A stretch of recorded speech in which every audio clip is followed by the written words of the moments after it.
Good evening, everybody, and welcome to Everything Bears, where we talk about everything Bears. We had the special session last night. Now it's back to our old tried and true Wednesday nights.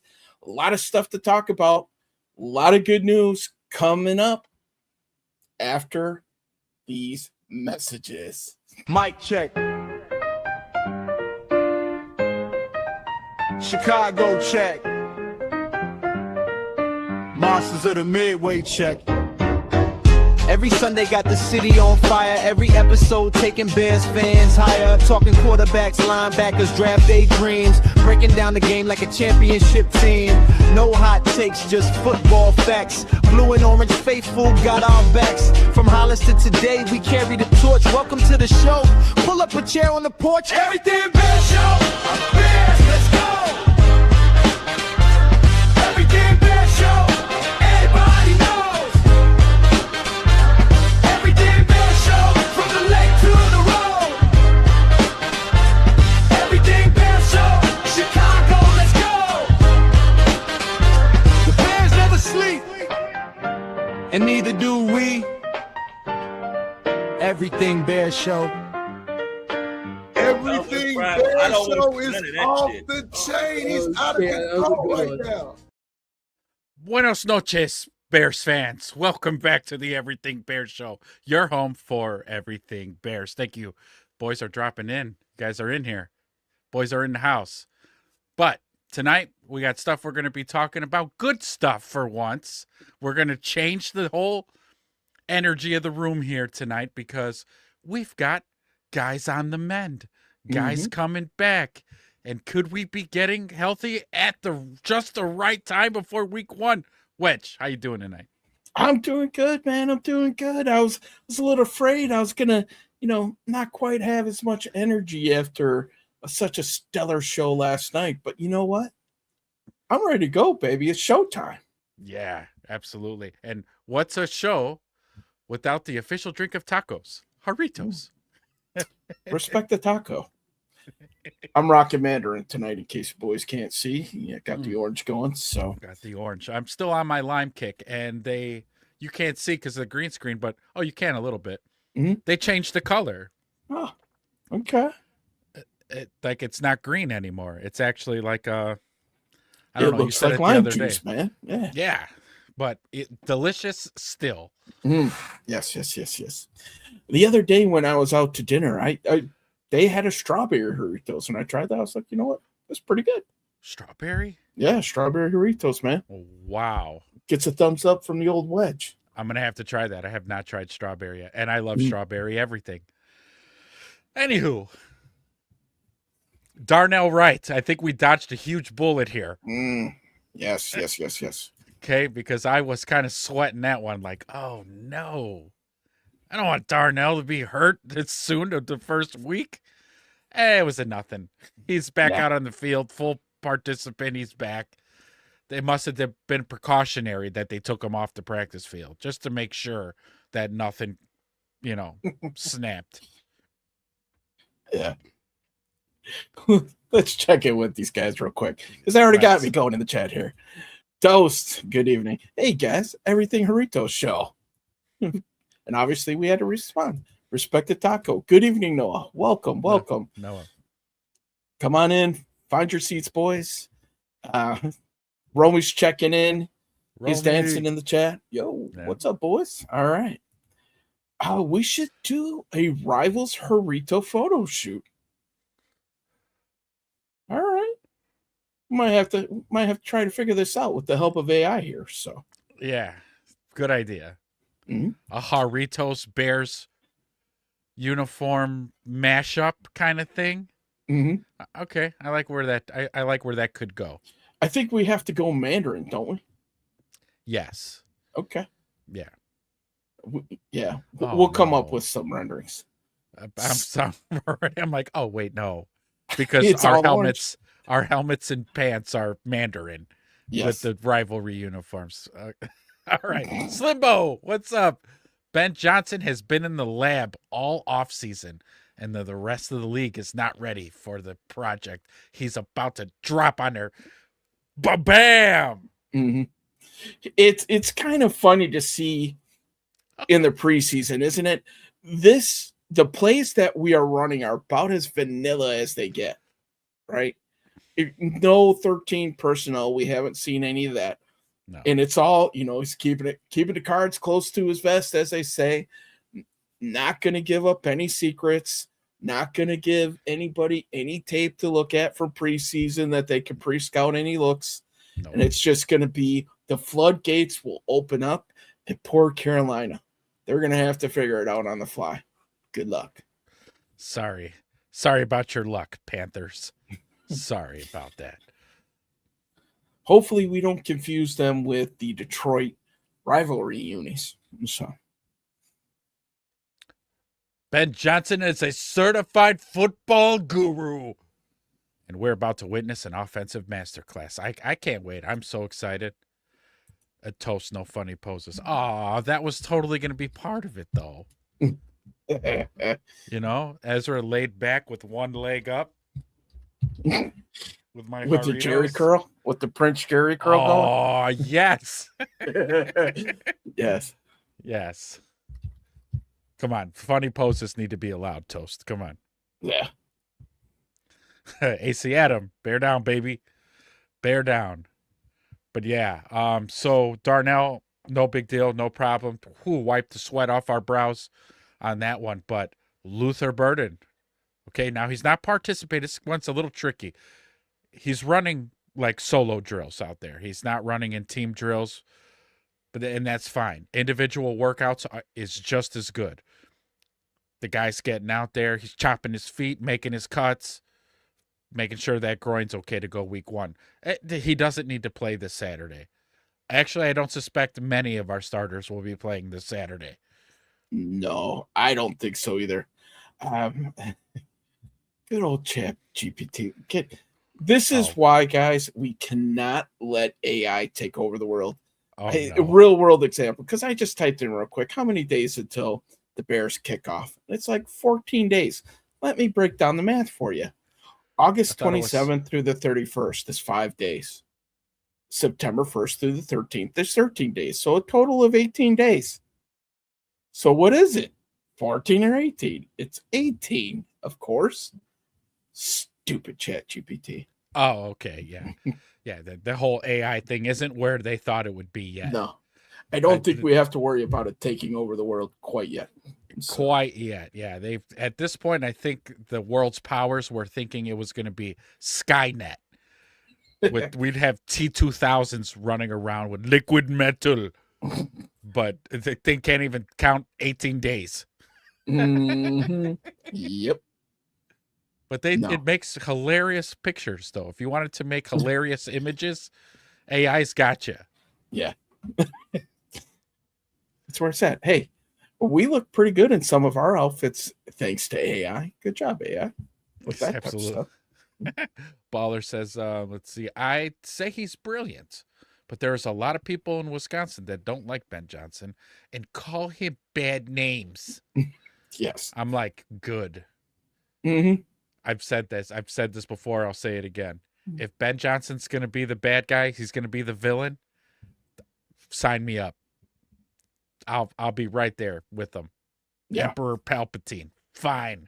Bring it on. Word out of camp is that Ben Johnson is dedicated to developing Xavier Thomas into Tyreek Hill 2.0. Okay. Well, with that blazing speed, I would say there's a big potential for that. It's just we got to get the kid healthy and on the field for that to happen. He's going to have to show some more durability because Tyreek in his prime, Tyreek Hill was super durable.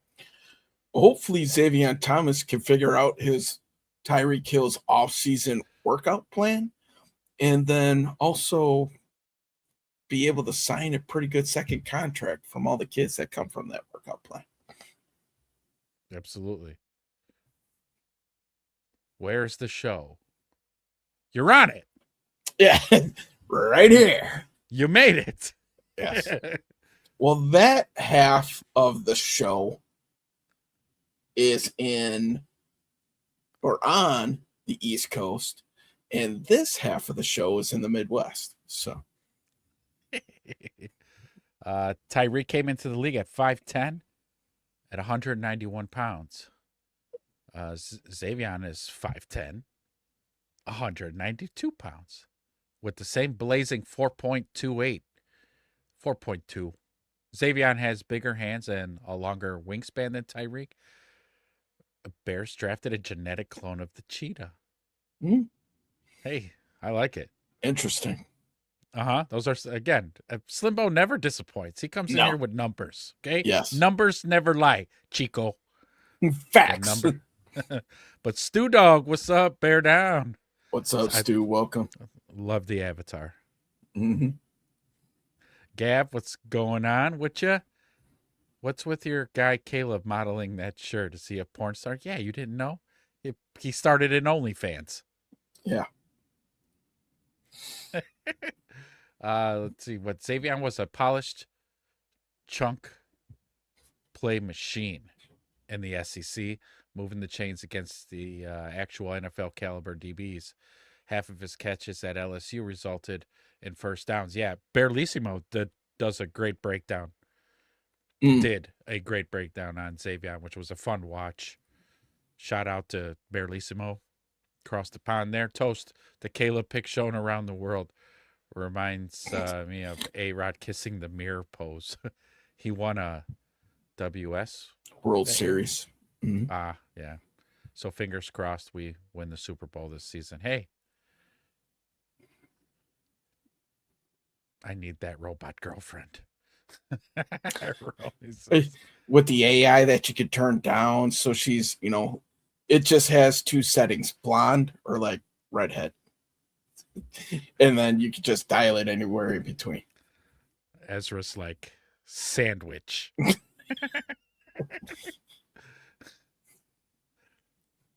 Let's see, Slimbo.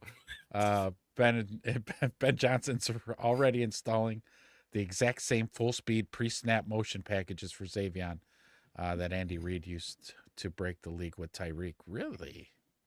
Really?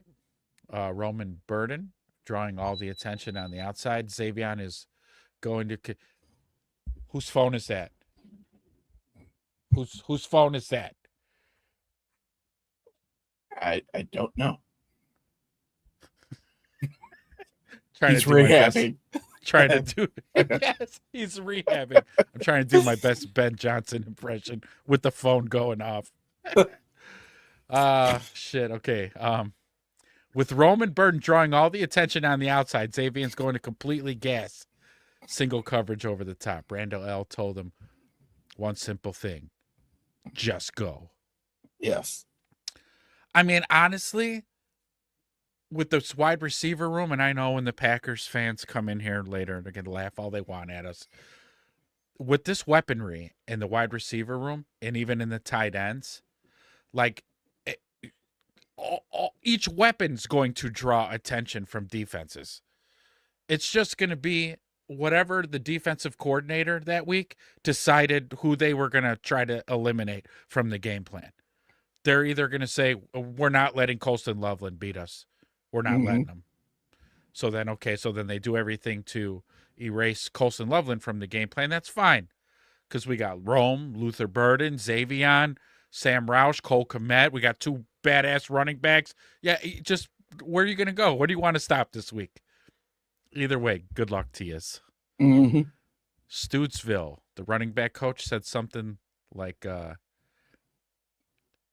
he's fast like Achan and moves like Tyreek Hill lateral and quickness. Okay. So I'm kind of, I'm definitely excited to see how they deploy him in this offense. Yeah, sure. We haven't had a chance to see him.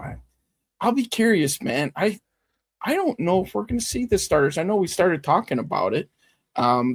Gav and his Titans coming up this week. I know the Titans played their starting defense and starting offense, I think, for most of the first quarter against the Seahawks. And Gav, I know it's preseason, man, but are you a little bit worried about your defense after that showing against the Seahawks? First couple of drives didn't look very good for that D. But that's what preseason's for, Wedge. Yeah, absolutely. I mean, just curious, asking a question. Not are we maliciously going to do a watch-along show? We didn't plan on it. I'm not entirely... I don't know. It's preseason?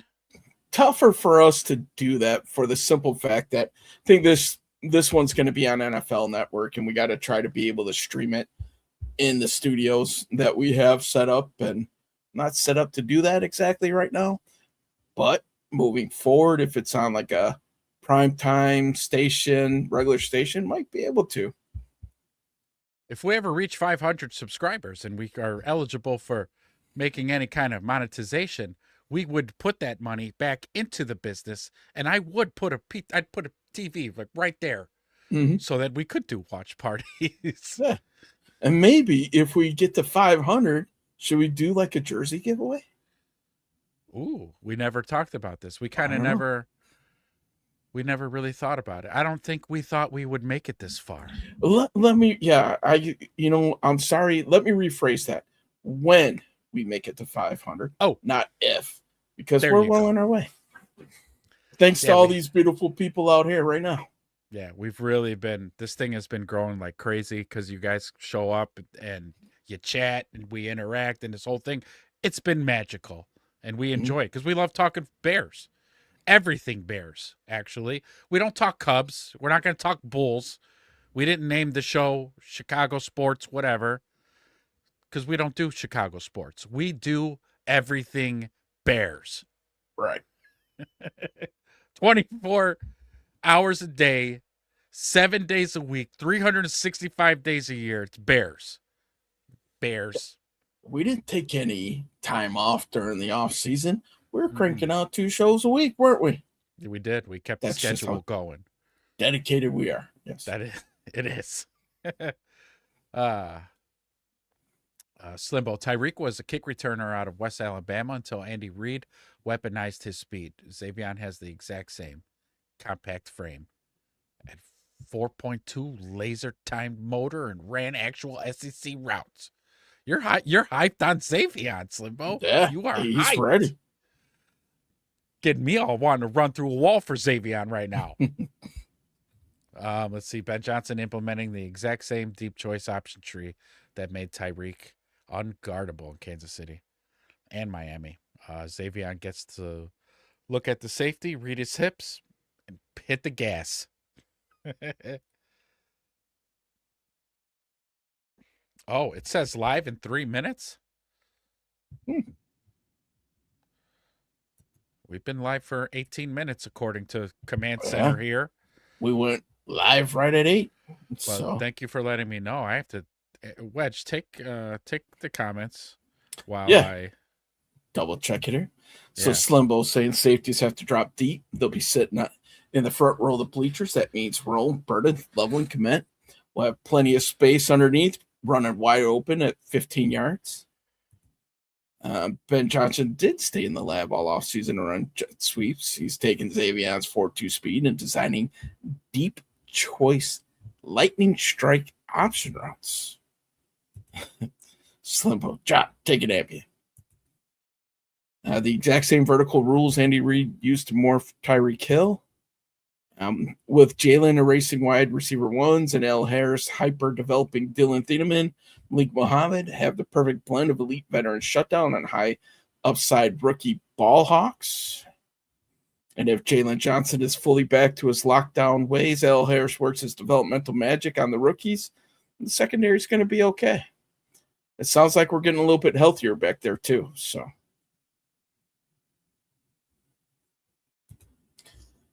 big baller, don't forget about Sam. Blockers like him could change the complexity of the run game. That's what I am going to be curious to see. We really haven't seen the full complement of run blocking either. It's preseason. I get it. Super vanilla, but we'll go there. Romy says sorry. But when we implement that 13 personnel during the regular season, oh boy. Yep. So, But can Caleb and Xavier Thomas have that connection? Caleb needs to hit his receivers in stride. Sure. They've been working, I think, plenty in the offseason to where they should be okay there. So I'll turn my ringer down. Okay, gotcha. Thank you, Go Pack Go. We know. Thank you. Ezra 100%, they can't guard everybody. You can't guard everybody. No. Mm-hmm. How are the Bears going to hide their problems at left tackle and center? Well, 13 personnel. Yeah, 13 personnel. Left tackle for sure. I think center, they're going to be okay. I think they're going to be okay at left tackle, but we'll get there later in the show because right now we're reading the comments right now, but as you can see the ticker up above, it's Darnell and Luther Burden we're talking about coming back. But we're gonna hit Ozzy later. We're gonna hit up Ozzy later. There's gonna be some Ozzy talk. Are the Bears gooder this year? I think they are gooder. Like more gooder. Yes. A lot gooder. Yes. Slimbo 500 will happen soon. Thank you. And seriously, it's because of guys like you, continue to spread the word. And listen, if there's anybody lurking around right now, make sure to hit that like Stu Dog said up there. Hit subscribe, ding the bell, join this awesome chat. And you guys will always participate in our shows, man. It's one of our core values on this show. We love interacting with you guys. And I could see a jersey giveaway for hitting 500. That's a big milestone. We got to reward these guys with a chance at a rivalry jersey. Yeah, yes. And Big Mike says when he wins, he wants that Santos jersey. Okay, see, that's right. And the winner can pick what jersey they want. Yes. So because we'll spin the wheel, put all the names, which is going to be crazy because I'm going to have to go through and sift through 500 subscribers. Yeah. Put their name in a spinny wheel, and we'll do it live on the show. And then when it picks your name, bing, you tell us who the player is, and we'll have it shipped to your house. Yes. Big Mike, if you want, okay. No, he's locked in with Santos. Oh, sorry. I don't make the rules, Big Mike. It's yours. You and kickers, Big Mike. I know. You're getting a Cairo one now, Big Mike. See what you did? You're trying to mess with me? No. I run the part of this show. Stu Dog. Epic baller. What happens with the left tackle? Enter Sam Roush until Ozzy comes back. So. Yeah. Slimbo's hyped. You know it. Might be able to get a Dexter jersey for cheap, man. And then Toast is just throwing this out there. No Temu Bears jerseys, please. Okay. So. Woo! Got caught up. All right, boys, let's talk about it. Darnell Wright and Luther Burden. Let's start with Darnell Wright because he's listed first on the banner, right? So he left practice yesterday. We were worried about the UCL, and it was the injury that he was battling through last year. But he was back out there today. And from the pictures that I seen, he wasn't even wearing a brace. So that tells me maybe he caught a face mask in the funny bone. You ever catch one on the tip of the elbow? Your whole, arm goes down from the elbow down, but I'm sure it was okay. Sure have. Yeah. Not good, by the way. No, not funny at all. No, not at all. And then Luther Burden was out there. We saw him running routes. I don't think he was in the full 11 on 11s, but he was on one-on-ones. Good to see him cutting with speed. If you have a groin issue, you're not cutting with speed, any type of speed, right? I mean, when you're pushing off, granted, we only saw him cut left. I didn't see anything cutting right. So maybe that tells you what side that groin injury is on. Hopefully none of our competition is watching us so that they can, hone in on it. But shade is good side. Yeah, exactly. Listen, he can only cut left, boys. Yeah. Nah. If he ain't fully 100% ready to go, they won't put him in. But I think he'll be fine. I mean, again, good to see him out there doing individual work. And he doesn't need to play this Saturday. Then there's a whole week before our first game. So 2 weeks, man. Yeah. It'll be 2 weeks. Yeah. He's still got like 2.5 weeks. Well, 18 days. 18 days. Yeah. So he's almost 3 full weeks until he's got to go full bore on it. I think he's going to be fine, man. He's already been out for 3, roughly. So I think we're doing pretty good, man. And like the thumbnail says, these aren't the only guys that have returned. We're starting to see some of the other guys coming back. Yeah. I mean, we could fire through them. Yeah. If you got the list, let's go, man. I know we talked about the 2 last night, and Elijah Hicks and Keyshawn Elliott. So, yeah, well, so Tyson Bagent. Yes. Right. So Tyson Bagent kind of had maybe like a hammy thing going on there for a second, but he's back and a full participant and with full team drills for Tyson. So it's good to see him. He'll probably get some reps. This will be his last chance at reps and showing what he's got. We know he's not going anywhere, but it's good to have him go out there and ball out. So good for him there.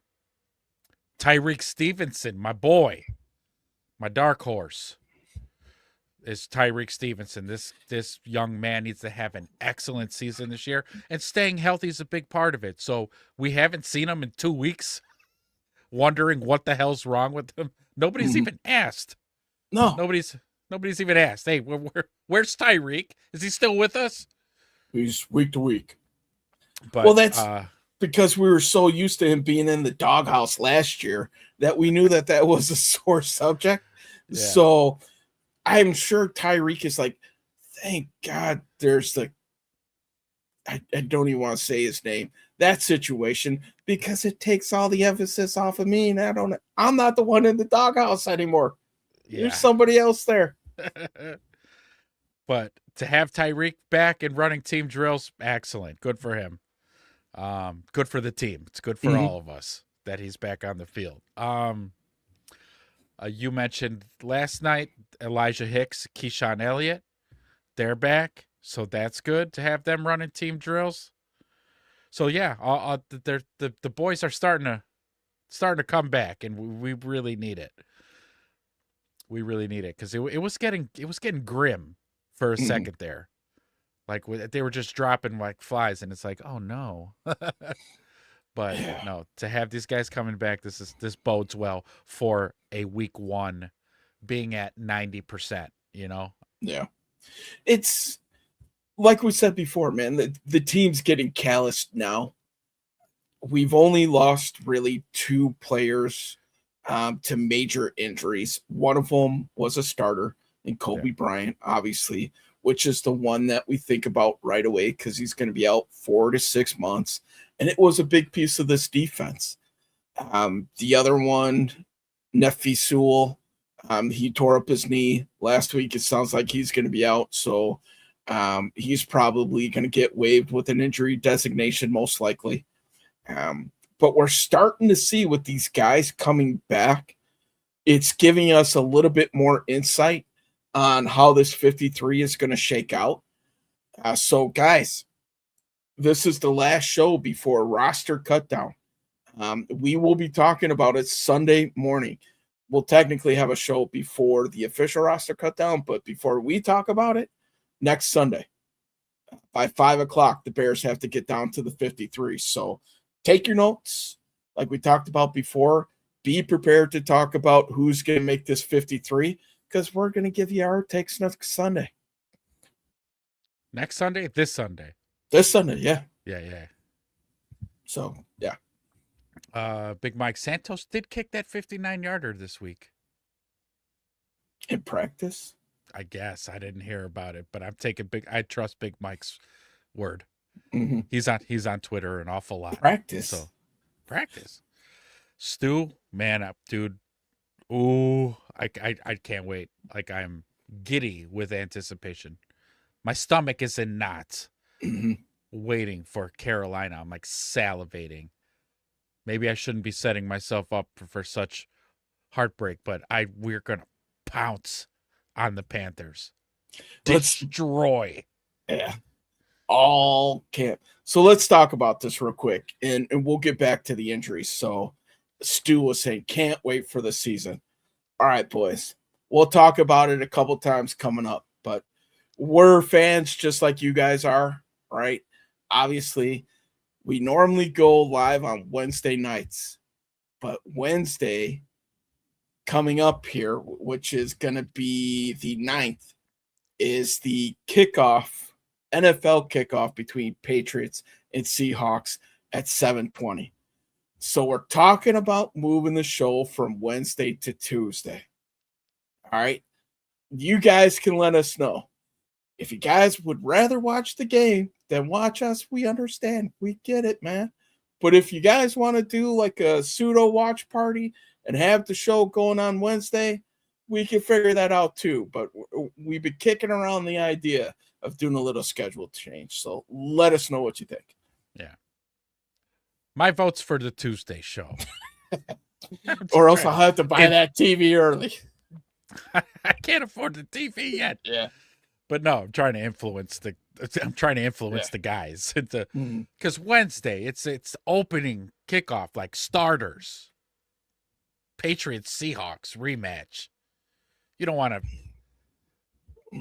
commenting on your phone while trying to watch the game on TV, and me and Wedge got a monitor going, trying to keep up with the chat and have any kind of a constructive Bear show during NFL Week 1 first game season opener. Yeah. Whew. True. Bear down, baby. Welcome. Yes, I heard this, Big Mike, too. Waddle said that Swift outran Thieneman on a slant. And and then when he caught the ball and took off, pulled away from him. Dusted him, huh? Damn. Yes. So I was like, ooh, Swift is on one this season. Is that why we haven't seen him? Swift has found a new magical gear, and it's the Ferrari is parked in the garage, and you ain't bringing it out until it's a really nice day, a.k.a. NFL kickoff? Yes. I don't know, man. Yeah. Okay. I see it. Jalen Johnson says it's hard to get a real feel for this team on defense with a lot of guys hurt, and that the front seven getting pressure. So I'm glad you brought up Jalen Johnson, Baller. Mm-hmm. Because reports out of Hallis by both Cole Kmet and Cam Lewis was that Jalen Johnson in the last team practice period had organized a whole team meeting so he could tell everybody how they're not practicing at a high enough level. Yeah. And that he was not happy about it. Is Jalen Johnson looking for that C on his jersey, Wedge?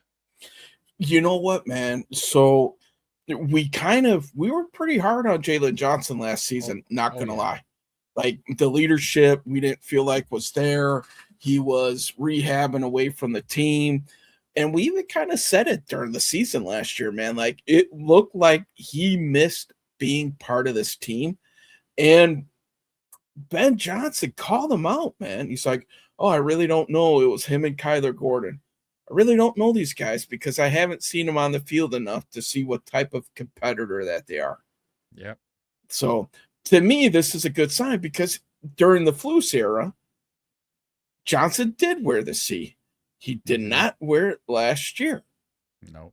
And it sounds like, as a veteran, this guy is starting to take over that leadership role for some of these rookies. Probably one of the longest tenured Bears on this team. Him and Kmet have been around for a couple different regimes now. So I think this is a very strategic move by him to kind of help set himself apart as a leader. It shows me a little something here, man, because I was worried about Jalen Johnson and maybe his leadership, but from what we've been hearing out of this camp and the fact that he's mentoring rookies and everything else, I think this is kind of what they're looking for, man. And on top of that, he's going to be one of the key pieces to the secondary. So what say you, Wes? Yeah, so anything I could add to that, you nailed it. I like seeing it because he's been here. He's been a Bear his whole career. He's he's been a professional now for what? Is this like his 7th season or something? Mm-hmm. Yeah. It's time. It's time to step up and be that leader now. You can't be like, top 3 corner in the league. This is per Jalen. I'll give him top 5. Yeah. But and not be a leader on the team. Be a leader. Be vocal. Be loud. Be all the things a leader needs to be. Lead by example, but then what he displayed yesterday, awesome. Or the day before, yeah. If the team's not looking right and they're not looking crisp, yeah, take a quick timeout, call them all over, and call them out and hold them accountable and be like, this is not the standard that we need. I think what they say, we're hunted now. Yeah. Okay, this isn't going to be, we're not catching teams by surprise anymore. Like, so tighten the fuck up. And it's like, all right, Jalen, because you're right. I think one of the biggest criticisms of him was he did come off as a me guy. Yeah. Not a we guy. So for him to be changing and shifting and maturing in this way, I applaud it. Mm-hmm. Yeah, I think, one of the other things when Kobe Bryant went down, I think a lot of us assumed that Kobe was going to be that leader on defense because he was front and center at all the press conferences. Even though he was the new face, Ben Poles would always put him front and center, and he was kind of the face of that defense for a while. So to me, that was Kobe's C. That might be up for grabs because he's going to be out, right? Yeah. They're going to need somebody. And the thing that impressed me also about this Jalen Johnson thing is he didn't just call over the defense. He called out the entire team. He had the entire team come together, offense, defense, special teams. And he's the one setting the tone, which is interesting to, at the very least, because it's not the coaches that had to do it. Was he prodded? We don't know. If not, kudos to Jalen Johnson for taking that upon himself. It tells me the kid's hungry. He knows. You just can't march out what you did last year and expect to win the division again. So he's calling them to task. And when you have internal leadership like that to where they have to commit to being good and they take that ownership upon themselves, and it's not just the coaches, like Cam Lewis said in his presser, that all the better for the team at that point. Yes. Yep. Perfectly said. Oh boy, you boys are cooking. Mm-hmm. They're cooking in the chats tonight. We're falling behind. We'll try to get these out here. Let's see. Big Baller, NBA does load management. Bears load management? Yeah, absolutely. They're counting reps for sure. There's snap counts. Yeah, that's why we haven't seen the veterans, Tooney and Grady Jarrett. Those boys have played enough snaps in the NFL. They don't need preseason reps. Well, and why we saw Caleb and some of the starters out on the field against Cincinnati, because they didn't get the reps. They didn't, the load count. They didn't get the snap count that they needed from the joint practices. So Ben was like, hey, you're going in for a series. Yeah. Does Kobe come back in December? I'd say that's pretty optimistic. December. That'd be nice. Mm-hmm. It's all going to depend on his recovery and, everybody's body heals differently and all that good stuff. But December might feel like a good target. Could be in time for the playoff run, right? Yeah. I'm hoping. Stu, hoping for a better outcome in the joint practice versus the Titans. Is Gav here? You still here, Gav? Like, we're gonna be like a cat with a ball of yarn with the Titans. I think anyway. I could be dead wrong, but let's see. Baller Cam Ward has been struggling. Yes, he did not look good in that preseason game. No. All right, we got a vote for Tuesday by Slimbo. Thank you, Slimbo, for letting us know. Tuesday, I think Tuesday's better. Maybe we need to put a poll up at some point. Oh, yeah, we could put one up later when the boys start showing up. I don't know who's driving tonight, but they're on their way. J2K, good evening, man. Bear down, everybody. J2K. I recently followed you on Twitter. You're an interesting fellow. I should DM you sometime. Big Mike, I'd take Ahmed over Roshan. I'm glad you brought that up, Big Mike, because that's one of our talking points tonight. Because we listened to, if you guys checked out Richard Hightower's press conference from today, he might have gave us little hints. So we'll come back to that, Big Mike. I'm going to star your comment, and we'll come back to that as I get through these comments here. J2K, I heard that Swift and Loveland have been the stars of camp. Yes. And Luther Burden, too, up until his little giddy-up problem. But, yeah, Swift and Loveland having great camps. This run game is going to be it's going to be so freaking good. Because if Swift is having the camp that he is, and already in, like, mid-season form, and then you sprinkle a little Kyle Monungai, the Bruce Brothers 2.0, baby. I can't freaking wait. Yep, now loading. All right, everybody dapping up. These are nice dap ups. He does it too. I don't know. True. Yes. Baller Jalen Johnson looking for okay, so there's that too. That is a factor. Let's not mince words here. Jalen Johnson wants to sit down with old King Poles and give me my bag. Yeah. Look, I was a great leader for this team, you know, an example of how to practice. Yeah, sure. But hey, listen, man, if he's a lockdown corner and a leader. So, okay, let's just say for argument's sake, he's faking it. That only helps the team. So, if that's the role you want to play it, man, because it helps the team, gets the team to concentrate, focus, lock in, practice at a championship caliber.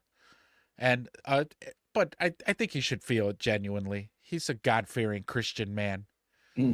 I think he's genuine. I think it comes with age.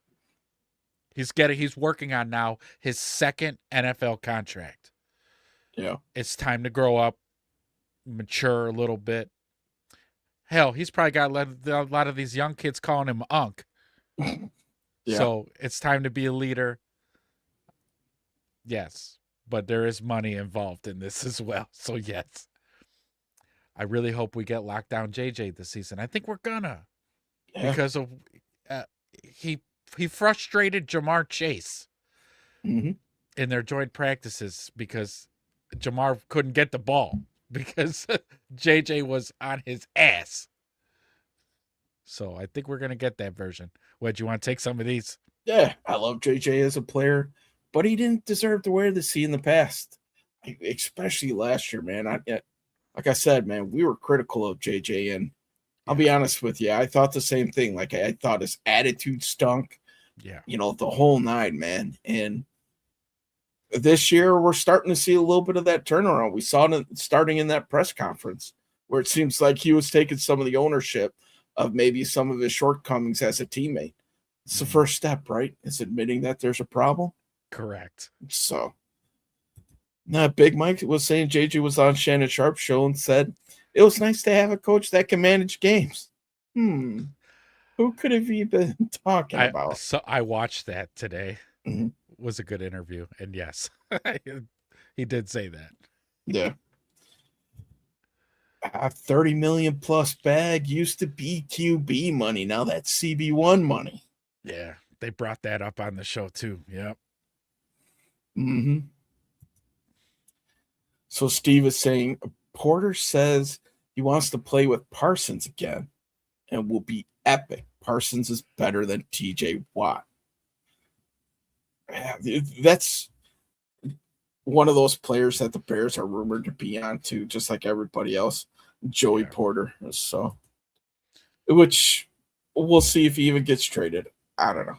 So, true agreed, but it does sound like he's living up to it in this training camp, talking about JJ still. And that's all that matters. Again, even if it's just lip service, if he's backing it up with action, then it's real, right? Yeah. And according to Courtney Cronin, Swift has put together the best training camp of any offensive skill player. But we haven't heard about it, right? We have from the sideline reporters and stuff. That's why I'm thinking, man, they're trying to like stash this dude away and be like, oh yeah, same old Swift. Yeah, it's Swift, you know what you're gonna get. Yeah. And Courtney Cronin with the inside info. According to Pat the designer, Courtney Cronin was at Hallis Hall awfully late the other night. Maybe she was doing a late night interview with Swift. She's doing a late night interview with somebody. It looked like she was closing Hallis Hall down. Oh. Okay. She was there that late. Do with that information as you will, boys. It's whatever. Yeah. But True says, hope it continues. Swift and Loveland going to be the dynamic duo. Yep, for sure here. Now that Swift has spent a full year mastering the scheme, his efficiency metrics are expected to surge. So what year is this technically in Ben Johnson's system? Is this year 3? Did he have 1 year in Detroit with him or 2? Ooh. I don't know. But then he went to Philly and then came to the Bears that way. So Toast is asking, do we win the opening game against the Panthers on what you see so far? Yes. Is this a rhetorical question? Is this a trick question, Toast? We are going to blow them out. Blow them out. Yeah. So yes. Yeah. Yeah. Yeah, I think so, man. I think, if you want to put the science behind it, my quick 2 cents. And guess what, Toast? We will have a whole show that Sunday morning before the Bears kickoff on the 13th to help convince you if you're not already convinced. Oh, he is. For the pregame show. Yeah. He was setting us up. That's what we call a slow ball down the middle. Thank you, Toast. Thank you. That was batting practice. Mm-hmm. Big baller. I'm not a Swiftie, but I think he's looking for a bag too. For sure. He is. He's on a contract year as well. So also a factor. Mm-hmm. Did somebody say sandwich? We did. Late night sandwich. Night sandwich. That drive-through was open until at least midnight. So I think the team knows Ben Johnson is legit and wants to be successful in his offense. Absolutely. And I think they got a whiff of that immediately. At Ben Johnson's opening press conference, when he looked at them boys sitting in the front row, and he said, when somebody asked, what's your message to the players? Oh, yeah, get comfortable with being uncomfortable. Yeah. They were like, wait, is this motherfucker serious right now? Oh, yeah, dead ass. He was dead ass. And then the meetings, and then the practices, and then more meetings. These guys they're human beings. They could read somebody like Matt Nagy. Floos. That's a double swear jar charge right there. The players saw through that. They were like, yeah, this guy's full of shit. He doesn't mean what he says. This is all just he's fake. He's a phony. He's a fraud. And they all see it. But Ben is the genuine article. Yeah. Okay, what you see is what you get, and you get it consistently, and you get it every day, and Ben's the same guy every day. He's a psycho every day. And players like that shit. They like it, especially can you imagine hearing Ben talk X's and O's? I would pay money to hear Ben Johnson talk X's and O's. So when they sit down at a meeting and he's installing a run game for the upcoming game, he hasn't even gotten to the pass game yet. He's installing the run game. they're all sitting there like, this motherfucker's a genius. I will do whatever he says. And that's it. Absolutely. Yeah. I like it. Hit the fucking hole. Yes. Got it. One cut and go. Yes. Jalen already announced he's giving up 0 touchdowns and allowing 0 50-plus yard games this year from opposing receivers. Good on him. He's going to see some doozies this year. So yeah, I hope he's right. Yeah. You know what? Let's start with Christian Watson, huh? Hey, yeah. Don't want him to have a big game. Don't let him go off. No. But it seems like, Christian Watson, Jalen Johnson must be his kryptonite, man, because the last couple times he went up against him, Watson blows out a hammy or something, man. So, and you got old Jalen there to console him, say a little prayer for him. This is an interesting question here, man. If Swift has a great season, do you give him a bag to stay or draft a running back? You offer him something. I don't know about a bag, but you offer him a contract for sure. So what did they pay him? $10 million a year coming from Philly? That sounds about right. It's somewhere between 10 and 12, I think. Mm-hmm. This is a tough one for me because you have a couple big contracts coming up. You got the Darnell Wright one out of the way. You know you're going to have Caleb's coming up, which also means you're going to have Rome's coming up. Yes. To me, a lot of it depends on how Manungai performs this year. If he looks like he could be your worst case workhorse back with a little bit more power, maybe a little bit less explosiveness, I don't think you do pay in the bag for that to stay. Let's let history kind of be our guide. Ben Johnson already let him walk out of his offense once. Yeah. Man, it's going to be a tough one. I just don't know how much they could throw at him. Will he take a team-friendly deal at somewhere around 14 to 15 million? Maybe. Yeah, and that's what it would take in my eyes. Like I said, you offer him a contract. You're not going to reset markets. You're not going to. No, he's not going to get Bijan or Gibbs money. Yeah. Right. He's going to have to take a team-friendly deal. And then that's just going to be on him. What does he want out of the deal, money-wise? Do you want money? Then you're probably going to have to go to another team. But do you want a decent pay? I'm not telling you to take it cheap on us, or do you want to try to win a Super Bowl? Because if you want to stay with the team and try to win a Super Bowl, then he'll give a team-friendly deal. Let's see how this season goes. Yeah. So he ended up signing. I just pulled up his contract real quick. He's making somewhere around about $9 million a year right now. So,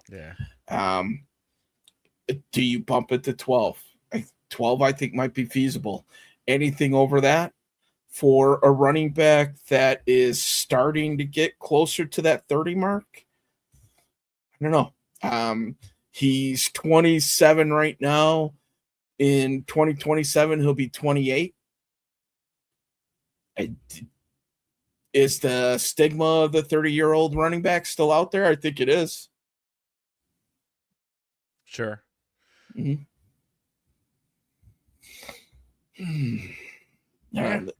I'd give him a couple years. It depends on money. Yeah. Like money anything. And, health, too. So I was going to say health and then the money. Yeah. Stay healthy, we'll talk. But if something happens, you get hurt, and God forbid it's something bad, we're not talking anymore. Now we're talking, who are we drafting? Right. Which you might want to do anyways. Say he has a great year, and we're going to sit down and give him a contract. I say we're. Ryan Poles is going to sit down with him, giving him a contract. Who's coming out in the draft? Well, you're always looking to upgrade the position, right? Yes. Once you get to the point where you pay a quarterback, you have to find some young talent on rookie deals in order to keep that talent fresh so that you can manage and still pay a couple of these other superstars and stuff like that you drafted and retained. Yeah. Right. Yep. So Romy said just give him a 2-year extension now. 2 years for 16 mil or 18 mil. Just add on to it. Hedge yourself a little bit, and then he would be done at 29. So just Possible. get out in front of it, huh? Mm-hmm. Yeah. Romy says sandwiches for everyone. Sandwiches for everybody. Mm-hmm. Big baller. Running backs take too many hits. Do what Seattle did. Move Walker after they ran him into the ground and draft a young guy. Yeah. So Steve's just reminding us that he's just here to listen. Bears are in enough trouble. The cavalry's back, baby. Yeah. The cavalry's coming back. We're not in trouble. Mm-hmm.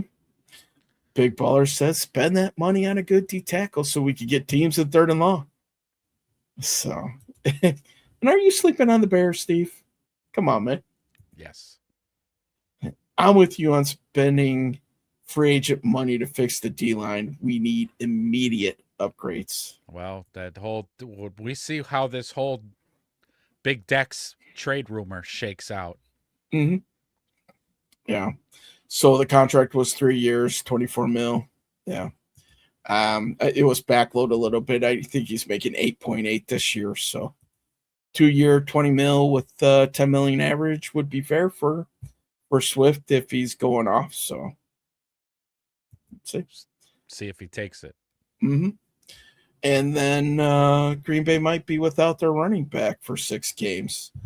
Obviously, he's still Josh Jacobs is dealing with whatever might come down from the NFL. So if you go without a running back for the first 6 games, your star running back and your leading pass rusher, it could get interesting. That's for sure. Well, but their MVP candidate quarterback, though, he'll keep the ship afloat. Yeah, he will. With that styling new haircut he's sporting. What did he say? Right. Hold on. What did Steve say here? He said, 5 Vikings fans told me today the Packers are ass trash. Is that how they talk in Minnesota? Ass trash? Interesting. So Big Mike alluded to it earlier, right? You have the comment starred. Did Hightower give us a few ideas on what we might be looking at here? So let's take a look here. So as you know, we watched this before we ended up hopping on, man. So I'll let you jump in the driver's seat and why don't you start breaking it down here for us? What, the Hightower's comments? Yeah. I mean, the first thing that he mentioned was speaking on Caden Davis, right, and what he brought to special teams, and that kind of got me and Wedge's ears to go like ding ding, like what did he just say? Like, was that like, is this an endorsement? Is this him pounding on the table to have him make the 53-man roster because what he brought to special teams? Because we've said it numerous times, and it's common knowledge, but wide receiver 6 and running back 3, you can usually solidify your place on the roster if you are a contributor on special teams. Yeah. So to hear the special teams coach give such high praise to Caden Davis, we're like, Caden Davis might be wide receiver 6. Yeah, right. It definitely gives you a little bit of insight on where they might be thinking, right? If Hightower loves the kid enough where he's calling him out in a presser, it automatically, like you said, the ears perked up a little bit. Hold on, wait a minute. As we're trying to figure out this 53, we're looking for every clue we can get, and I think you dropped us a huge one there. Yeah, he might have. Yeah, absolutely. But then the press conference continued and was asked about Ahmed as well. So to Big Mike saying, I'd take Ahmed over Roshan. I think the special teams coach might agree with you, Big Mike. Yeah, we saw him in that Cincinnati game. He made a great play as a gunner on a punt, which, they asked Hightower, well, Ahmed's only ever played, I think, 100 special team snaps or something in his career. It's like, well, that's why they have us. We get to teach him how to play it, and we're going to teach him the right way. So, again, talking about Ahmed, I think they already have an idea who's going to be there, who needs to get coached up. So there's a few bullet points for you boys when you're thinking about shaping up your 53. And to me, in that running back 3, yes, we know they're going to have to contribute on specials, but it's night and day difference on what these two guys bring. And Ahmed brings you another explosive element in case like Swift goes down or he tweaks a groin like he did last year. He only missed one game from it, but you already have your straight ahead thumper that has a little bit of speed in Manungai, man. He's the hammer. I don't think you need to go in with 2 hammers in the tool belt, man. I'd rather have, those little quick guys go in there instead. Agreed. Yep. So definitely, like Wedge said, take your notes as we're chopping down to the 53. Remember those names and remember who said them. Yes. The special teams coach, man. New hairdo. Steve says, see, guys, I'm hated everywhere. Hey, how are those? I have yet to have something come across my feed for a Packer, or not a Packer stream, a Viking stream. It's like they're non-existent in like the YouTube world, man. It's kind of weird. Are they just like the nicest guys in the North? Is that what they are? Because they're not like insufferable like Packers fans. They're not cocky and arrogant like Bears fans. And fucking Lions fans, forget it. They're just delirious. Yeah. But like, is that the Vikings kind of thing? Is that their fan base? They leave their doors unlocked at night? Yeah.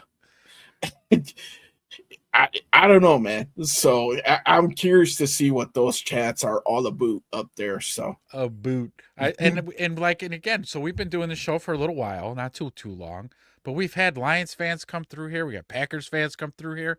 We had the one Minnesota fan, one, and he didn't even stay. At least the Lions and Packers fans, they stay. It's like a boxing match, and they keep throwing punches and they stick around. That Vikings fan came in here, sucker punched us, and then left. Yeah, he was afraid to catch the smoke from the chat, I guess. I don't know. Yeah, it was like, what the fuck? Whatever. That's okay, man. Hey, you say you're hated everywhere. Maybe you're loved everywhere. You're looking at it all wrong, Steve. Yeah. To be loved is to be hated, right? People just love to hate you, man. Same thing. So that too. You can't be hated if you're not loved. Yes. One cannot exist without the other. Now we're getting all transcendental here. Anyways, football. Slimbo. Look at the landscape. Dan Campbell, a great motivator, but Ben Johnson was the actual brains behind Detroit. Kevin O'Connell doesn't have the schematic ruthlessness. LaFleur, Ben sent him packing in the playoffs. We'll see where LaFleur's confidence is this season. We'll see if Ben rattled them. But I think that dawning happening in Detroit, they're starting to figure it out. It happened all last season where they were like, well, we're awesome on paper. What the hell? There's like a missing There's something missing. We don't know what it is. Well, think about what happened. Now all of a sudden the Bears have the mojo. Maybe it was ding ding. Maybe it was Ben Johnson. Maybe. Yeah. What's the common denominator here? Yes. Mhm. So, woo. Slimbo, Dan, Kevin, and Matt are playing for second place. Ben Johnson owns the North. Like it. Steve's throwing you some props for your short, man. Oh, and the look on your face on the Bears' new uniforms was great. What is that? What the hell is I was pissed. Like the short and that video has gotten so much traffic and comments that like some people accused me of not being like genuine. Like I think they thought I was faking it for attention, and I was like, no, 100% of that video was 100% genuinely Ezra. Like that was not faked. Subscribe to the channel. Come watch the show. You're gonna see how unhinged I can get. Yeah. Hey, listen, man. What's considered viral these days? Is 10,000 views considered viral? Probably not. I have no idea. But that view, we threw that up on the old Tiki-Taki, and it's doing pretty good over there, man. You got over 10,000 people, who had watched your rant. So let that be known. You are out in the metaverse there. So 3,000 on YouTube, 10,000 on TikTok. They all like Desra freaking out over the uniforms. I'm Slimbo. Other coaches talk winning division, playing clean. Ben Johnson stood at the podium at Hallis, declared he wants the highest scoring offense in the NFL. The ambition is different. The execution is different. Slimbo, are you trying to get me to run through a wall tonight? Is that what you're going to do? Because I'm going to rip my monitors off the walls. I'm like, yeah, fuck yeah. Slimbo will be around Sunday mornings. So Sunday mornings show, the pregame show, Slimbo's going to have us all fucking fired up. Yeah. Let's go. No one touches Ben Johnson for the title of the best coach in the NFC North. Damn Skippy. He just needs to keep it going, which he's gonna. In 5 years' time, we're going to look back at these days, these early days, and laugh. Remember when they doubted Ben? Mm-hmm. Silly. Hall of Fame coach Ben Johnson. That's what we'll say 5 years from now. Remember when they doubted him? Now the man's paving his way to Canton. Okay. Hey, it's Laro. Aye, it's Laro.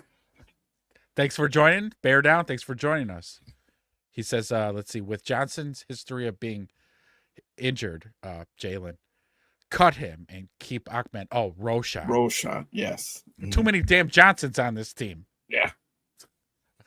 So, okay. With Roshan Johnson's history of being injured, cut him and keep Ahmed. Put Britton Brown on the practice squad. Yes. Mm-hmm. Yes. Agreed. Yeah. Mm-hmm.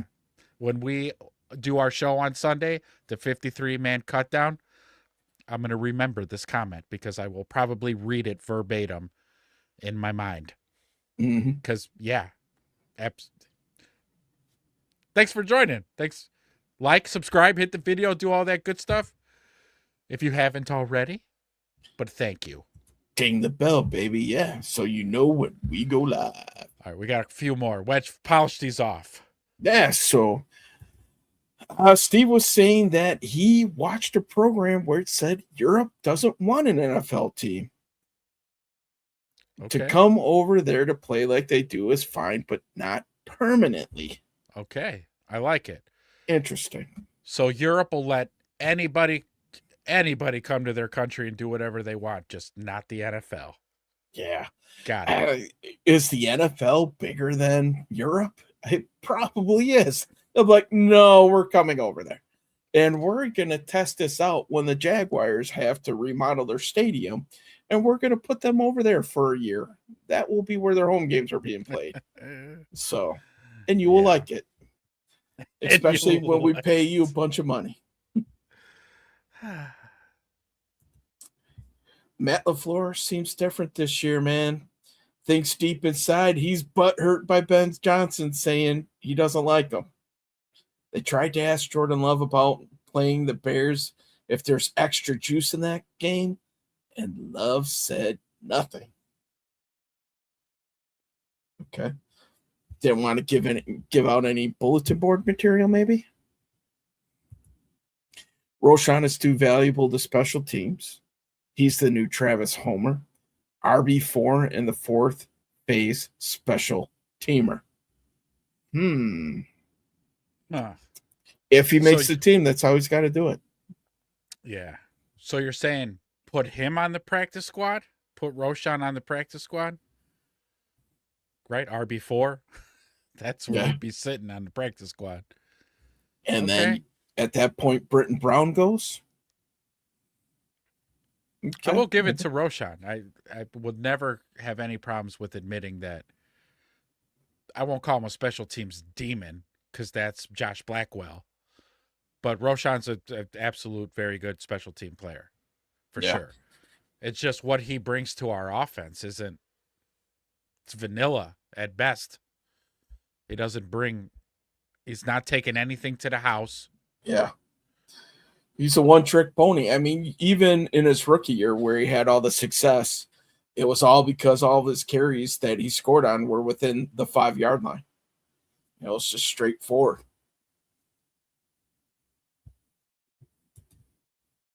Does anyone know why Ben Johnson hates LaFleur? Go look it up and read it. Yeah, we did this already. We covered this before. He knows part of some yacht club. Ben was kind of shunned out of it by the LaFleur family. And so Shanahan's. Like, Mm-hmm. So Ben ended up being like, you know what? Fuck you guys. Yeah. The same reason we all hate LaFleur, because he's a Packer, right? I know why I don't like the Packers. Bears win games with special team. Hightower wants his guys. All right. They love their football, as in soccer. It's more exciting than our football, but they have much respect for our football. Talking about the Europe game, obviously. Mm-hmm. J2K only keeping 4 running backs is interesting. I think if we're talking about the active 53 J2K, I think, he says it here. They're only going to keep 3. That's my opinion on it right now for sure. Yeah. I think, if you're worried about, possibly losing a guy, we saw it last year what they did with DJ Moore. He had set plays for him. I think Xavier Thomas might be that guy who's getting a few RB looks and packages where he's lined up in the backfield. I think that's their quote unquote RB4 on game day, so to speak. So, yeah. And Rome was just like, you know what? FGB, man. It's always appropriate time for that. J2K, I really like Ahmed. I think he makes the roster, but I'll be surprised if Hightower will let Roschon not play on Sundays. So you're thinking Roschon is Hightower's guy, huh? All right. And then Big Mike just, being very political here, says, who the fuck cares what Europe thinks? Cares. Yeah. I'm sure the NFL has a higher GDP than half the countries over there. Yeah. We haven't given a shit about what Europe thinks since 1776. Fuck those guys. What? If the Panthers beat the Bears week 1, what will Ezra's face look like? Would it look like what it did when the uniforms came out, or worse? It will be worse. If you're asking the question, it will not be good. So, well, the uniform face was more of one of bewilderment with a lot of frustration. A loss to the Panthers on week 1 will probably be anger. It'd be an angry face. Yeah. Will not be a good face. No. So that reaction show after that game would not be good as well. I'm just throwing that out there. Oh, it'll be a great short. Yes. Content. me flipping out. Boy, getting the video to, demonetized from swearing too much. Get muted, huh? Yeah. But okay, Gav, are you guys playing any starters versus my Titans on Saturday? I don't think so. Yeah, I don't think so either. I doubt it. I wouldn't mind. Go ahead, Wedge. Yeah, I was going to say, if so, it's going to be like it was last time. The offense will get one series. You'll get half of the defensive starters, and they'll probably go around to the guys like, hey, do you need a few extra reps to, get the lather going? And if they're like, yeah, no, then they'll figure it out. So I think a lot of it will also be set on how many reps they got during the joint practices. Yeah. If they didn't get enough reps, then they might want to squeeze in more reps on Saturday. If the reps that they saw didn't look clean and crisp and good enough, they might see a series or two on Saturday. But I doubt it. I'm really getting the feeling Ben wants to sit his starters. Yeah. And they talked about it a little bit too. Cole Kmet, I think, kind of alluded to it when they had the long drive practice or thing. Spirit, I see you, brother. I think that long drive scenario will play out again against the Titans. And it's supposed to be super hot and humid. It's to get these guys worn down so that they could try to make good mental decisions while they're tired and be able to execute the offense. And if these guys are getting in that much work in this heat, I don't see them going out and dressing in that game. They're just going to shut everybody down, make it to week one fully healthy, and then turn it up from there, man. I would be shocked if we see the starters.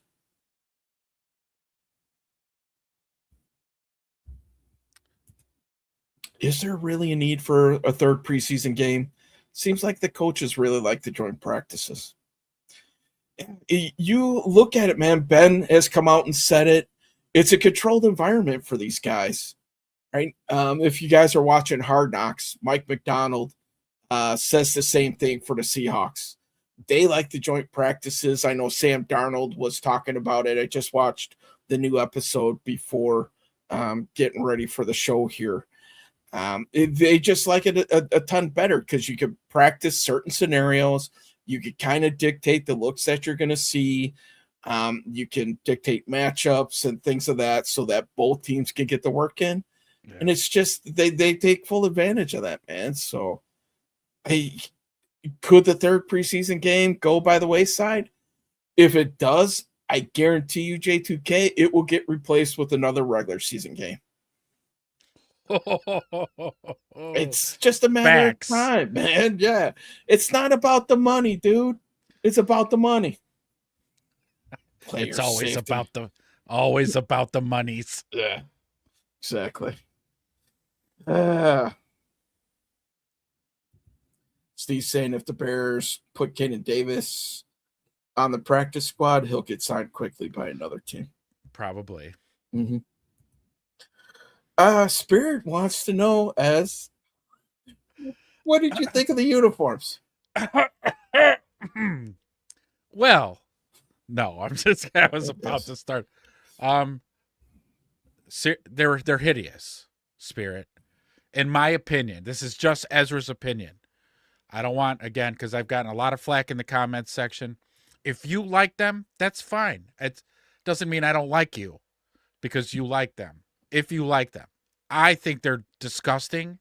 They're gross. They look like rodeo clown outfits, and they are just a copy of the Illini uniform. Yeah. And so it's very unoriginal, but just like the colors and the way it's laid out, orange, navy, orange helmet, navy jersey, orange pants, navy sock. It's gross. It's disgusting. I think the Bears deserve much more. The fans deserve much more. And we were given slop. More of the same. It was an opportunity for them to break tradition instead of sticking with it. And they will not do it. No, they won't. I mean, come on, man. It's for one stinking game. Right. Right. That's what bugs me the most about it. So you just nailed it. I think that's what pisses me off the most, is because if we are moving into the future, we have a brand new look team with a new head coach who's competent, a franchise fucking quarterback. We're moving in the right direction. New stadium talks, regardless if it's in Illinois or Indiana. Either way, new stadium. All this new. But every chance that this organization gets to pay homage to the fucking 100 years we've been a franchise, it's dumb, and we need to stop. Stop it. Give us something new. Give us something fresh. And by golly, just have it look good. But that whole keep wanting to call back to the past, that's what's going to hold us back from moving forward into the future, is George's fucking obsession with having to pay homage to the past. We get it. We know, George. We're football fans. We're not fucking retarded. We know the Bears are a charter franchise. We don't have to pay homage and wear ugly shit every time there's some special event or something. I just see it now. I'm getting all pissed off. Yeah, I see that, man. Yes, you've had a ton of success in the past, but how about we celebrate the future and what the future can bring for this team? Just like you were saying, Ez. And you know what would be futuristic for me? Polar bears, all white, something completely different, or a black uniform with orange, or something. Just okay. So let's not do the black, because one of the things that they said continuously is like, George, it has to be the three colors. It has to be our three colors. That's fine. You can use orange, navy, and white. You can, and have it look fucking badass. There is a way to do it. There were literally thousands of renders all over the internet while fans were guessing what these uniforms were going to look like. So you could have done it. No, they decided to go with rodeo clowns. Yeah. So Merry Christmas, assholes. Rodeo clowns. Yeah. We have the orange helmet again, which we've had in the past. Isn't like the whole point of this thing to like give you a fresh look, a one-time new look? Like the Vikings got that exotic purple they've never freaking worn before. The Packers helmets are cream colored. The Lions recycled one of their old helmets, but in my opinion, it's one of their best helmets that they had with the blue and the black lion. Why do we got to recycle the orange helmet? And listen, man, if you don't know, my favorite color is orange, and I still don't like them. Like, come on, man. How can somebody whose favorite color is orange yeah doesn't like these uniforms? Well, what the hell? We tried begging. We tried to influence. And obviously, the fans' influence doesn't mean a damn thing. We've learned that. No. So it just no. So there you go, Spirit. That's what we got of the uniforms. In case you're wondering where we stand. Yes. It's just a huge mess, man. And I get it. At the end of the day, like somebody said before, I don't care if they march out in pink and white polka dots. As long as they kick the Packers' ass, I guess I don't care what they look like, but man, are those things hideous. Sad. Anyway. Really, truly. The comments, boy, you boys are cooking. If the Bears had a non-QB injury and the guy was out for the year, which player would hurt the most and possibly keep the Bears from the Super Bowl? A non-QB injury? Do I get to take this first because I read it? Yeah, go ahead. Yeah. Colson Loveland. Ba-bam. Sorry if I took your answer. Who you throwing out there? I didn't have anybody. I was thinking about who it would be, And I suppose if you didn't answer so quickly, I would have worked my way to Colston Loveland. Yeah. So, yeah, good answer. Yeah, that's probably be the one non-QB injury that would hold us back. Mm-hmm. Yep. Good question, Baller. Yeah. We can't say the left tackle because we don't even know who that's going to be. Yeah. Anyway. C-Spags checking in. They won't show anything. Halfback dive steady. That's right, man. It's preseason. Vanilla milk toast. Yes. Thanks for joining us, Spags. Thank you. Viking fans brought up the topic today in the Vikings podcast that in 2 to 3 years, all Bear fans will hate Ben Johnson and want him gone. I doubt it. They just try to speak it into existence. It'd be nice to Xavier Thomas. Where the hell has he been? Yeah. He's ramping up, man. He's ramping back up. That 13 personnel dude is looking really good. Ezra's going to make a thumbnail like Caleb's photo shoots. I am. So hold on, because somebody brought up earlier with was it you, Gav? With the Doritos? It might have been toast. Yeah. Oh, it was toast. So Wedge, and this is going to give us a little bit to work out the parameters of this, but there's going to be a Doritos Everything Bears photo shoot. Yes. And you might see me with the Jerry curl and with the leg up with my Doritos. Good. Yeah, yes, so better you than me. Because I think if I tried to put my leg up like that, I'd pull a hammy. Dude, I just looked them up. They are laid. I don't know how to describe laid. I only know it used in one context, Spirit. Yes. Struggling here. Lame, maybe? I'm gonna go with lame. Let's hope so. Bearskin Matt checking in.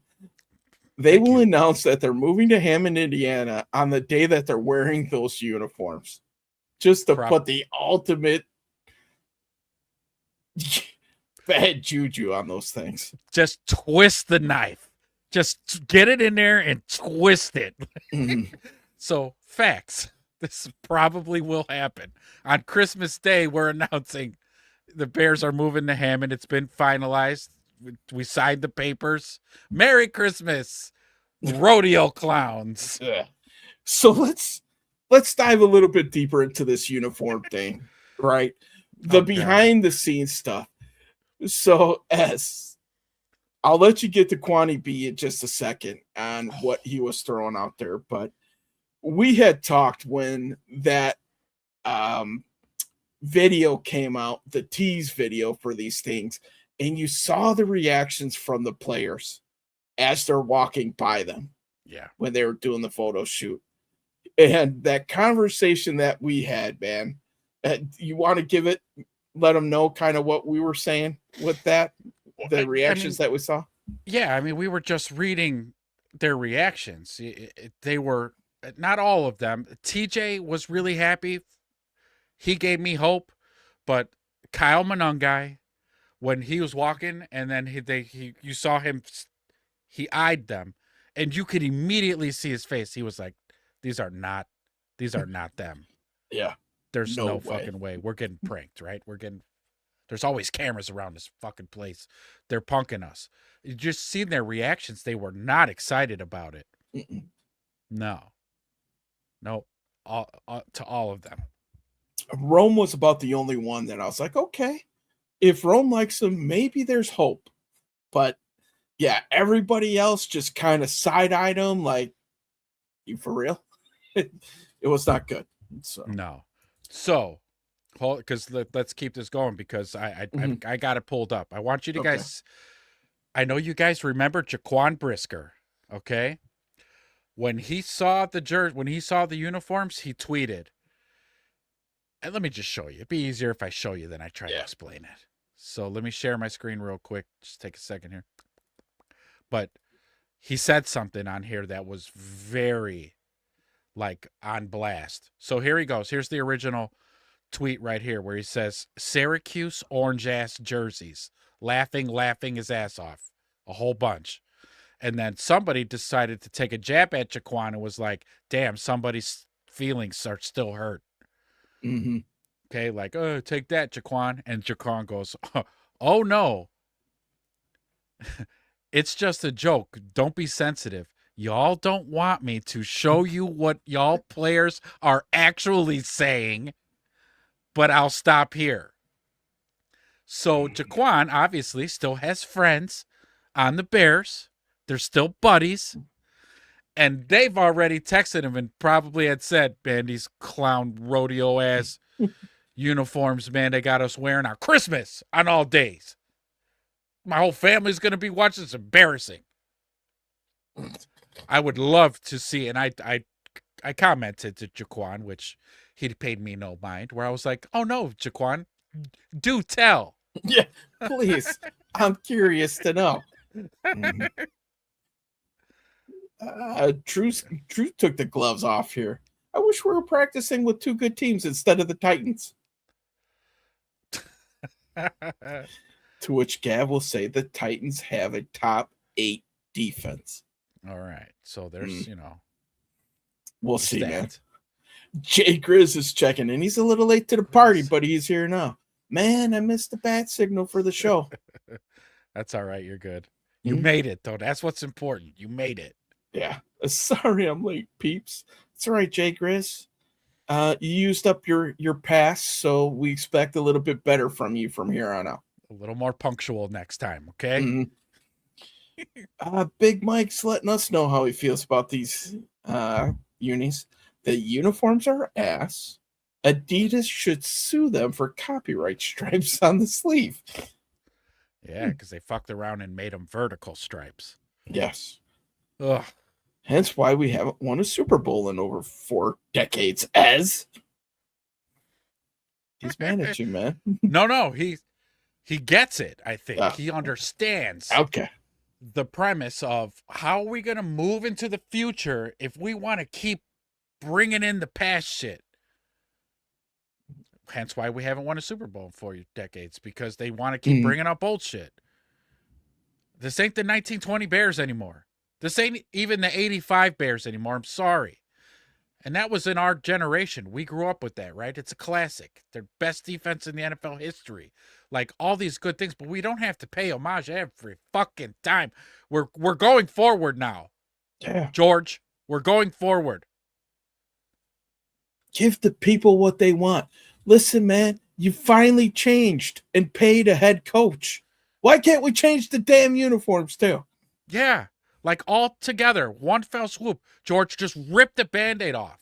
He's the type to pull the Band-Aid. Just ow, ow, ow, oh, ooh, ow. I'll slow down.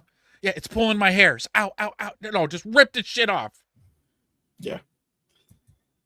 Steve, that's the new helmet. It's tough to see that helmet looks much different than their frozen tundra unis that they had last year. Gav's just letting everybody know Jeff Simmons is the best D tackle in the game. He's good, I'll give you that. But he's a good player. When hell freezes over, the Bears still won't give us the damn polar bears. The defense is getting a top 5 ass whooping this weekend. Okay. Are they the Browns remake? I don't know. Orange helmets remind me of Justin Fields. Shaking my head. Bad flashbacks, man. Woo. Good thing you're not playing Cam. We would sack him 18 times on Saturday. I think you mean Caleb. Because our quarterback, unlike Cam, can actually hit a receiver in the open field. So, I'm sorry, Kev. Your boy Cam Ward did not look good at all. I think you watched the same game that I did, and him and Carnell Tate have zero chemistry so far. It was embarrassing. I was embarrassed for Cam Ward. I'm like, this is not good. But maybe they'll be great in the regular season. Who knows? We shall see. I understand that, but you said that they're a top 8 defense. They have a new staff, so we don't know what they're going to be. Gav corrected himself to Caleb Williams. Yeah, Steve, they've been compared to the Syracuse Orangemen. Yes. They just spent $300 million. Have a look. We will. Yes. Are you guys are the Titans gonna play their starters? New coach, new players, right? New regime. They might want to play their starters. Yeah. They played them for like that first quarter against the Seahawks, man. Maybe. Based off of how they look, their offensive starters should go again. Honestly, based on how they look, their defensive starters should play again too. Because Gav's top 8 defense he's talking about. Like if I was a Titans fan, and I don't know a whole lot about them, so I will admit that right now. They got scored upon by the second string Seattle Seahawks offense 2 drives in a row, giving one huge run right up the gut. So that would have me a little concerned. Toast was just letting us know, yeah, that was him for the Doritos photo shoot. Yep. Yeah. True. See, he's coming around, man. Kind of like the new unis, but the white on white would have been way better. All right, man. No, the Bears like to just slowly keep putting acid drops in our eyes, man. Slow and painful when it comes to these things. True misses him some. Kwani B, man. Wish he was still with the Bears. But I get why they let him go. Too many head injuries. Yep. Too many hits on the noggin. Big Steve. If you were a player, man, would you sit out for the rivalry game? Yeah. Refuse to wear the jersey? Yeah, I would tell the coach I got like a soft tissue thing going. Yeah. Something, yeah. I'm a little butthurt on how hideous these things are. I'm not going out there, coach, with these fucking uniforms on. No shot. No. Yeah. Is this game? Because if it is, I'll go out there. Hold on, you cut out. What'd you say? I said, hopefully this game is being broadcasted in black and white, because if it is, I guess I'll go out there. Yeah. Then it'll look like Sweet River. He's got passed along there outside. It's a forward pass invented by Newt Rockney back in 1918. Like, yes. It would look like that. That'd be the only way it'd be watchable. But no. Oh, you know what? I saw that the EA Sports. It's on. It's there. In the game already. It's in there, and I looked it up. I thought maybe it might look different instead of during their photo shoot, they were sitting in front of that stupid pastel orange wall, which kind of just accentuated the ugliness of the uniforms. I said, maybe it'll look different on grass, on the field. Let me see it in Madden. Yeah. No. It looks just still as bad. Not so much, huh? I hope it's snowing. They might look cool with some snow going on. A blizzard. Maybe you can adjust the colors on your TV if that's still a thing and make them look a little bit better for you. I can fuck with the contrast a little bit and the hues. Yes. Good idea, Wedge. Hey, that's what I'm here for, man. I am the idea guy, I guess. I don't know. So Steve says, what was Caleb doing in that photo? I don't know, Steve. To everybody's point here, I know I showed this the other night, but just so you guys can kind of get an idea of just how close these things are to the U of I. Oh yeah. I'll bring it back up here for a second. Yeah, this is good. So the picture on the left is the U of I uniform. And then we have Luther Burden on the right-hand side. Like the pants are the exact freaking same. You can see the Nike, emblem in the exact same damn place. The color scheme is pretty much the damn same, man. You got the orange accent, it looks like, on the sleeves. Not quite as prevalent because they needed room for the stripes. It's just, hey, it's like you said, as like the guy at Nike was like, oh shit, we got to have those Bears unis before. But wait, I worked on the Illini's uniforms. Yes. Illinois, Chicago, they're same color scheme. Let's add a few stripes here. Boom, we're done. Yeah. George said that, that Hallis, he played at U of I, so this works. I don't have to do like any work. Boy, am I glad I waited to the last minute to get this done. Yeah. So. Meanwhile, Toast hears that it was a 2-year project. Yeah, 2 years, my ass. Yeah. Did not take them 2 years to do. If that took them, they should be fired immediately. Or the guy on like the night before it's released, before they got to send the uniforms to print, accidentally hits the delete button. Oh, shit. I got to come up with something real quick. Co-pilot, make me a Bears uniform based on the U of I uniform. And that's what it spit out. Bing. That's what Here's a patch that kind of matches the patch from last season, too. Great job, co-pilot. Hey. Is there a logo on the helmet? Yeah, a C. Mm-hmm. They won't change that. Yeah. They won't give us the bear face. They won't give us even the logo that we've seen that they're ushering out with this. And it's that old-timey. It's the football, and it's got the bear on top of it.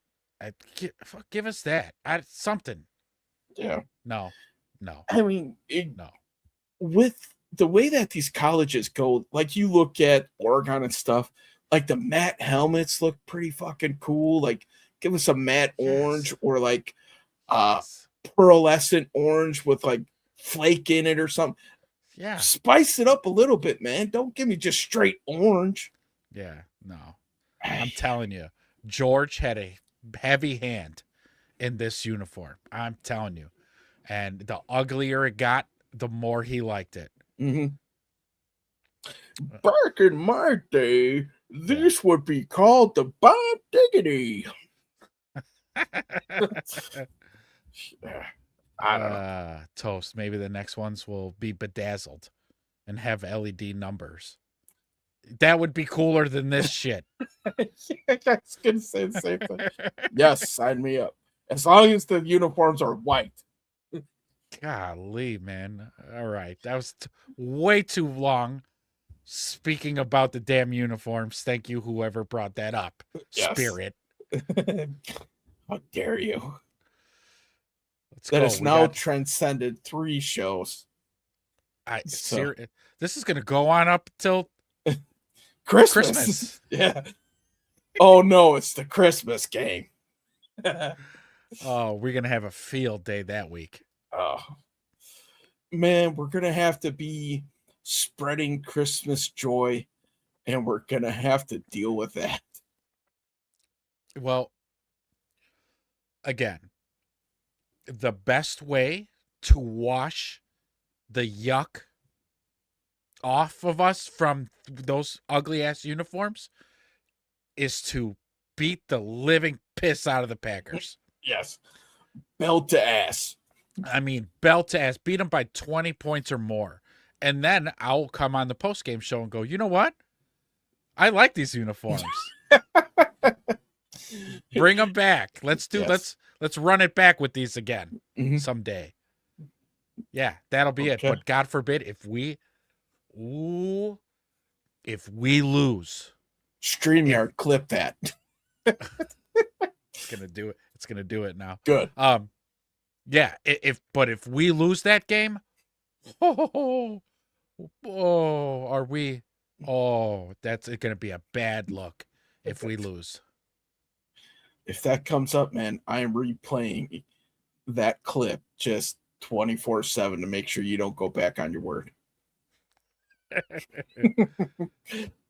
Well, I have it. Twice. I have it. It's documented both on the show we did later that night and the rant I did earlier in the day. I said, if the Bears beat the shit out of the Packers Christmas Day, I will go back and delete that video off the face of the internet. That's my wager. But if we lose, it stays up. or if we win by like 2 or 3 points, it stays up. Okay, gotta be a blowout. Gotcha. Yeah. Okay. It's gotta be a blowout. Steve, why does Steve bring up situation Ezra hates? Why does Steve refer to himself in the first person? I know. Because you're a Packers fan. That's why you're like, watch me trigger Ezra. I'm learning Ezra. So you're hanging out long enough to know what gets under me, and you're going to be like, uniforms. What's next? Stadiums. Yeah. Bears are on a 5-game heater. Oh, not this again. Old Steve. Steve will be there all throughout the season. As like the Bears could start the season off 5-0, and Steve will come in and go, don't forget about Christmas Day. It's coming up. It's only a few weeks away. Oh, son of a bitch. Big Mike. Yeah. Evil plot twist with Big Mike. Yeah, Vinny's fucked up that way, man. He knows you, man. It's a sicko. The hell's wrong with you? Yeah. Where were we, man? I know we got uniform sidetracked for like the last half hour. Yeah, at least half hour. Jeez. So the rest of this week, what it looks like for the Bears, they're traveling today. They go into Tennessee. I think that's roughly where we were at. We're talking about joint practices. They're going to fire it up for tomorrow. Man, so there's maybe 3 practices left before roster cutdowns. So these guys have 3 more chances. And for the back half of the roster for this upcoming game, that's why I think they're going to get most of the playing time. They're going to have to figure out how these guys perform. This is their last chance to make the team. Yes. Pretty sure Vandenberg made the team. So I would be surprised if we even see him, man. He carried the lion's share in the first 2 games. Maybe they give him a break. I would be upset because I love watching that kid play. But we'll see what happens. Yeah, so you're absolutely right. This is their last shot at making this 53-man roster. So it's going to be good. I mean, this joint practice, and this is for the Titans as well. They got guys, too, trying to make the team. They're going to be playing their asses off, too. So it's going to be fun. I can't wait to hear the news coming out of the practice tomorrow and then see the game on Saturday. 6 o'clock Central, is that kickoff for that? For the preseason game, it is, bear with me for a second here because I was on week 1. 5 o'clock Central, it looks like. On the NFL Network. Yeah. 5 Central. Okay. Yeah. Can't wait. So 6 o'clock your time. Good stuff. Yeah, so they'll go, once they get done with that game, the Bears pack up, come back home. They'll be home for a few weeks. 53-man roster gets trimmed down by 5 o'clock on Sunday. That's why at the top of the show we were talking about, make sure you guys have your notes ready, because next show we will give you our 53-man prediction. So go through the roster, go to the Bears site, start looking at your guys. The back half of this roster, maybe even at this point, is probably the bottom third, still fighting for a position on this team. But I think most of the roster spots, I think, are going to be spoken for. There'll be a couple other things that we need to figure out. Who's going to get the start at left tackle? Who's CB2? Is Tyrique back? If not, what are they going to do there? What the safety nickel situation is going to look like. I think after the cut downs, we'll have a pretty good idea for that. So that following show on Wednesday, man, I think that's where we're going to sit down and we'll try to figure out what the starting lineup is going to look like on both sides of the ball. Yep. Yeah, can't wait. Mm-hmm. Can't wait, because some of those position rooms are going to be awfully competitive. Yeah. Some of them will be awfully thin, DB. Yep. Yeah. It's going to be slim picking. So it's going to be really tricky. And then on top of the 53, there are 16 practice squad designations. Yeah. And I think the Bears actually get an extra one with the whole, I want to say, foreign exchange program, but having international players on there, they get an extra practice squad spot as well. Thank you, Tory Taylor. Mm-hmm. Yeah. That's, well, yeah, Big Mike, 2 of Tennessee's greatest landmarks sadly passed away this week. Rest in peace, Dolly. We're going to miss those jugs, Dolly. Okay. Yes. I'm surprised Romy hasn't made a comment about that yet. Maybe they'll give us black ice unis since it's more dangerous. I thought that's what we were thinking. Yeah. I did a black ice version. Maybe that's what you're referring to if you caught that episode. But no, Romy, they're going to give us rodeo clowns. That's what we're going to get. The next time there's a alteration or an alternate uniform, it's going to be, I don't know, Barnum and Bailey. Mm-hmm. They're going to go 3-ring circus. They will really mix it up. They will go an alternate orange jersey with a blue helmet and then blue pants to really just shake things up a little bit. Yeah, can't wait.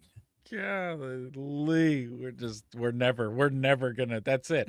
This is the last time I'm putting any hope into us getting like fashion forward, cool looking uniforms. It's never gonna happen. Period. Never.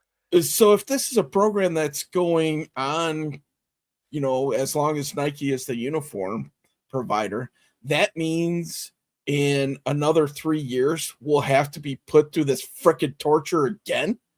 I don't know if that's long enough time to recover from this last round. Well, no. So I'm going to be more cautious in the future. I had let my imagination run wild. I set lofty expectations that I should have known better to not do. So any future things, I will be sure to just be a miserable, crotchety old bastard about it.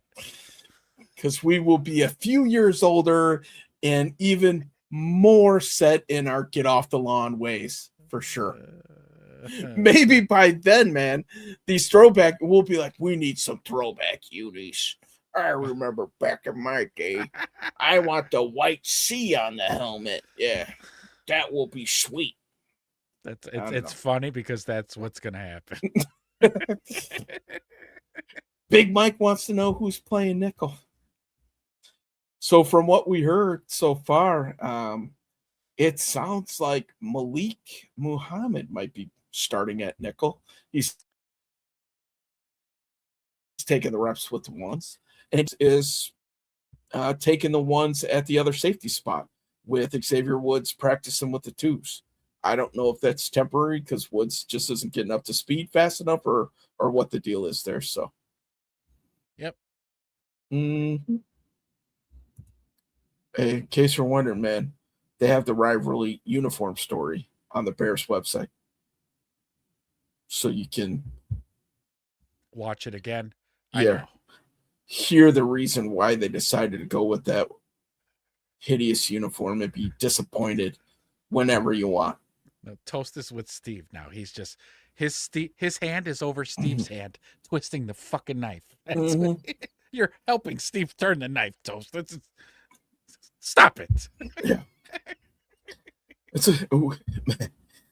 Are we going to have to pull the plug on this so we can stop talking about these uniforms? I will turn this car around. I swear to God. Don't make me pull this show over. Yeah. It's to that point.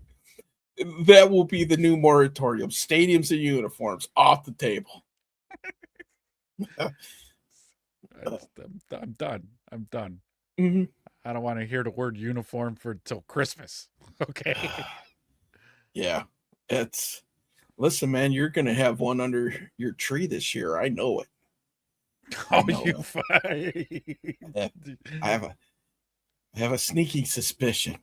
I swear to God. And and I'll wear it too because I have to. Even better. I'm gonna order that sucker extra small. And I will go into it with the mindset of the ugly Christmas sweater thing. Yes.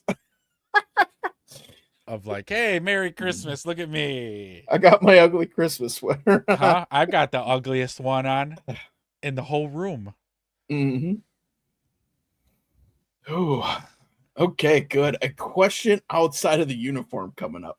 It's Am I banned yet? Nope. You're our resident Packers fan. I mean, Vinny, I don't know where Vinny's been lately. He'll pop in real quick just to let us know what our sub count is.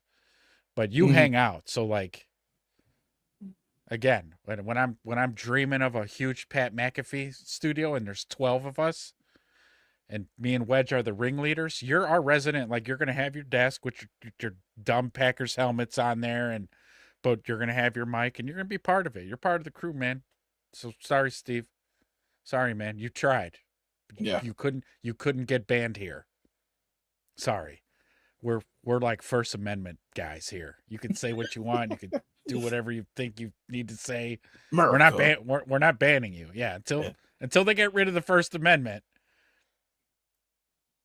you're good to stay here. Everybody has a voice on the Everything Bears show. That's right. Yeah, Big Mike. He's fucking exhausted, and it's only Wednesday. Yeah. Okay, so here we go. Something. Would you go as low as a 4th round pick for him? For Big Dex? Big Dex? Yeah, I'd take a 4th rounder for him, I think, for sure. Mm-hmm. Were you thinking something higher, Chris? I'm thinking they're gonna be give us a 5. We're gonna get a 5th for him. A 4th, I'd be so hell yeah. I'd be ecstatic. Yeah. I think if they get offered a 4th or higher, they're like, yes, let's do this. I don't think that Dexter will demand enough to get a pick and a player at this point. I mean, what are you going to do? Trade for another person who might just need to change the scenery last year of his rookie deal? I don't know. I don't see it.